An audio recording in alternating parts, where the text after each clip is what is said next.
আপনার স্টেশনে যেতে হবে না, কফ সিরাপের ব্যবসা আপনি বড় বড় শপিং মল যেগুলো আছে সল্টলেকে তার ধারে কাছে রাত্রিবেলা 9টা-10টার সময় গেলেই দেখতে পারবেন, দেখেই বুঝতে পারবেন। অনেকেই আমাদের এই রাজ্যের নয়, সেটাও কিন্তু দেখেই বুঝতে পারবেন। তারা প্রচুর কফ সিরাপ সেবন করে। যেসব রাজ্যে, যেসব দেশে এই কফ সিরাপের সেবন প্রচলিত, তাদেরকে আরও সংযত হতে বলছি।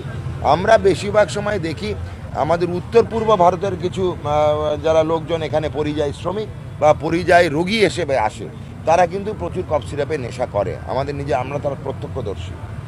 কিন্তু সবাই মানে তো কোনোদিন সবাই করে না, কিছু সংখ্যককে আমাদের নজরে পড়েছে। নিয়ম করতে হবে, বৈঠকে বসতে হবে। মানুষ সামাজিক একটা দায়বদ্ধতা আছে, সব সরকারই আছে, আমাদেরও সামাজিক দায়বদ্ধতা আছে।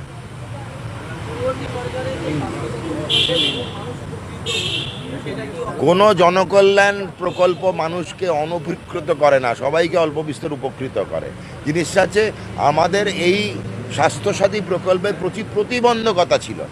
আপনি স্বাস্থ্যসাথী নিয়ে দক্ষিণ ভারতে, যেখানে বাঙালির মনে করে চিকিৎসার পীঠস্থান, সেখানে গিয়ে কোনো পরিষেবা পেতেন? হ্যাঁ কি না? সাংবাদিক ভাইকে বলছি, পেতেন না। সুতরাং সেটাই হচ্ছে প্রতিবন্ধকতা।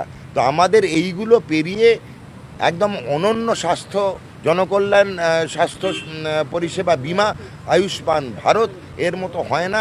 বিশ্বের সর্বাধিক গ্রাহক এখানে এর মধ্যে আছে, সর্বাধিক ব্যক্তিকে পরিষেবা দেওয়া হচ্ছে। 60 ঊর্ধ্ব এদের 10 লক্ষ টাকা পরিষেবা রয়েছে। আপনি ভারতবর্ষের যে কোনো প্রান্তে গিয়ে এই পরিষেবা পাবেন। পরিষেবার মধ্যে সব রোগ অন্তর্ভুক্ত আছে, সব রোগী অন্তর্ভুক্ত আছে। এর থেকে ভালো পরিষেবা হয় না। স্বাস্থ্য সাথীতে যেগুলো হতো না, সেখানে গেলে পাবেন। সবাই তো উন্নতি করে, তো পশ্চিমবঙ্গে বাঙালি এবার উন্নতি করছে। তো এটাতে এত কটাক্ষ করা, এত প্রশ্ন করার কিছু নেই। আমরা তো একের পর এক ধাপ এগোচ্ছি। এগোলে প্রশ্ন করবেন না, পিছলে প্রশ্ন করবেন। যত তাড়াতাড়ি সম্ভব কাজ শুরু হয়ে গেছে, এটা সফটওয়্যারের কাজ শুরু হয়ে গেছে। অচিরেই দেখবেন আমাদের মাননীয় মুখ্যমন্ত্রী ডেট অ্যানাউন্স করছেন। আর কিছু হ্যাঁ, হিন্দি আমি জানি না।